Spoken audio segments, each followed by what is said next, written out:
Hey everyone, my name is Scruffy. After plenty of research and preparing our written guides, I'm happy to present you today our Dawnbreaker guide for the War Within Season 1. As long as you see this video, we can ensure that it is up to date. If there are any updates or changes to this dungeon, we will either leave a pinned comment in the comment section or re-upload the whole video if some larger changes are needed. You can already find our written guides for dungeons, professions, delves and classes on your MMO. Our written dungeon guides will also include a route for MDT that you can import in-game as soon as Season 1 releases. If you like these type of guides, please consider hitting that subscribe button and leave a like on this video. The YouTube algorithm works in that way, and you have no idea how powerful those few clicks can be. And without further ado, let's hop into our Dawnbreaker Mythic guide. As per usual, dungeons from the War Within are segmented for their respective boss. Before you reach the first boss, you encounter 5 different mobs. You want to enter the Dawnbreaker, the large airship. We are also going to use some dragon riding in this dungeon, so make sure to have your points skilled. The first few enemies you encounter are Nightfall Shadow Mage, Nightfall Curseblade, and Nightfall Ritualist. Nightfall Shadow Mage casts Nightbolt on random players. This attack deals medium damage. Their second ability is Ensnaring Shadows, a debuff on a random player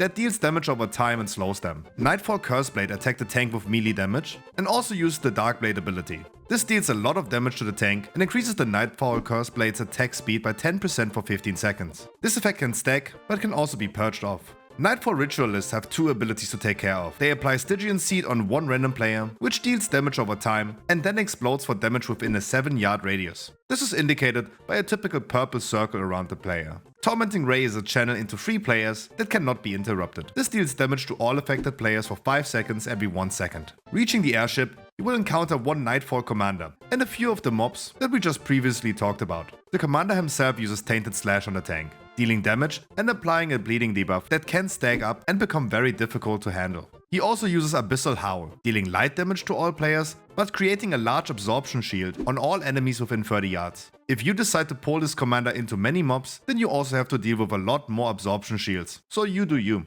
After killing all mobs on the airship and letting the roleplay go through, your group has to fly over to another airship, kill a few enemies and plant a bomb. There are 2 hostile airships that have to be done this way. You encounter similar mobs as before, with one additional Sureki Web Mage. They cast Web Bolt on random players, like a typical spider in this expansion, and also use Bursting Cocoon. This is a debuff on a random player, indicated with a white circle around that player. As per usual, upon expiration, this explodes and deals damage to other players within that circle. Very creative. The first boss is Speaker Shadow Crown. She has the Shadow Bolt ability. This, as you might have guessed it, deals damage to a random player, but can be interrupted. Burning Shadows is also a debuff on a random player, dealing heavy damage every 0.5 seconds and reduces their movement speed. This is a magic effect that has to be dispelled. Upon removal, this applies Shadow Shroud on the 4 other players, a large heal absorb while dealing light damage on them as long as heal absorb persists. Frequently, Speaker Shadow Crown uses Collapsing Night on all players, causing them to take heavy damage and dropping a large Void Zone on the floor. This Void Zone grows in size over time. She also uses Obsidian Beam on the current tank, dealing heavy damage to the tank and a little less damage to all other players. This then spawns 3 laser beams from the location of the impact on the tank that rotate in a circle.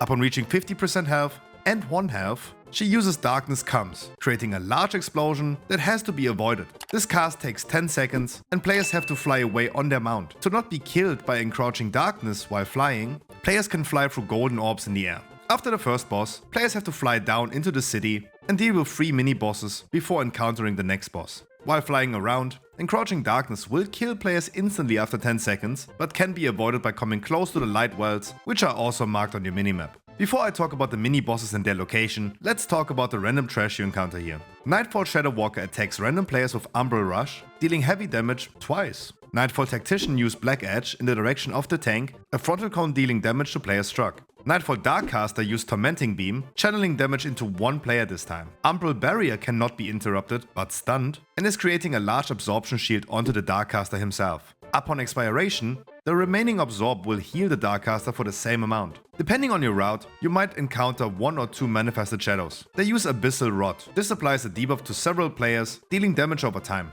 Black Hail is their second ability. This spawns a few 3-yard swirls on the floor that explode after a few seconds later for heavy damage to all players struck. Before you encounter the boss, you should kill 3 mini-bosses. Otherwise, the boss will have 3 stacks of Empowered Might, increases his health and damage done. Death Screamer Ikantag, Excretin the Unbreakable, and Ascent of Viscosaria all use Abyssal Blast, dealing initial damage on a random player and also damage over 12 seconds. This effect can stack. Ikantag uses Dark Orb, a projectile aimed towards a random player. This deals damage to players inside of it and applying Dark Scars, a heavy damage over time debuff per stack. Excretin uses Terrifying Slam, which is also a debuff applied to a random player, dealing damage to them upon expiration and knocking them back. All other players within a 15-yard circle around that player are feared for 2 seconds. And last, Viscosria uses Shadow Decay, which channels damage to all party members every 1 second for 4 seconds. All of these special abilities of the mini-bosses are also used by the boss himself. You can find Ecantag in the house in front of the oil that is marked on your minimap. Viscosria is located in a chapel behind the oil spot, and Excretin is located in the inn, the 2-stories house on that middle marketplace. The second boss uses similar abilities as the mini-bosses, but a little empowered. Aimed towards a random player, Dark Orb now explodes upon colliding with an object or wall, dealing damage decreased by the distance of the impact. It still applies Dark Scars when traveling over players. Terrifying Slam is now aimed towards the tank, creating a large 15-yard circle around him, dealing damage and knocking him. Other players struck by this 15-yard circle will now be feared for 3 seconds. He also frequently spawns several animated shadow ads that use congealed darkness at random players, which can be interrupted. Make sure to crowd control and kill these ads quick. After this boss, you will only encounter one new trash enemy on your airship. Nightfall Dark Architect applies Tormenting Eruption on several players, dealing once again damage over time, but this time also to other players within 5 yards to each other. Nightbolt is the same cast as before on a random player,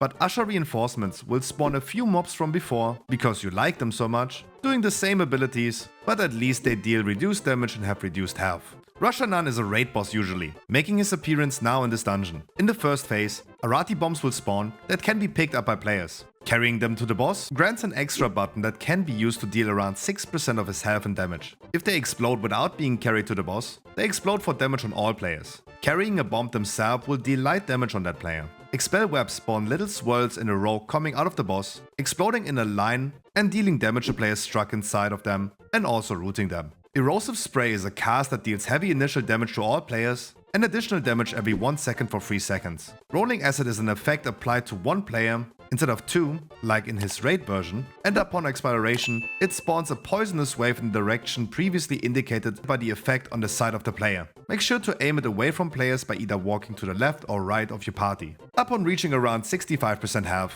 Rashanan flies away to another location in the dungeon. Players have to fly with their mounts to that location, traveling with the light bow to not be killed by encroaching darkness. When he lands, he starts casting Acidic Eruption, which increases in its damage until players interrupt him. During that time, he is immune to damage. The new ability in the last phase is Spinneret Strands. This creates 10-yard circles around several players and spawns sticky webs upon expiration. The affected players themselves are tethered to the middle of these webs, pulling them slightly in and dealing damage while remaining inside. Breaking the link to the webs by moving out will explode with Spinneret's Web Snap for party-wide damage, so you don't want to do it all at the same time. Having Rolling Acid rolling over these remaining webs will cause them to explode with Acid Pool, dealing heavy damage to only players still inside that web and transforming it to another void zone that deals very high damage to players inside. The boss fight is over as soon as Rashanan reaches 60% health and flies over to the Naruba Palace, of which guide you can already find on my channel.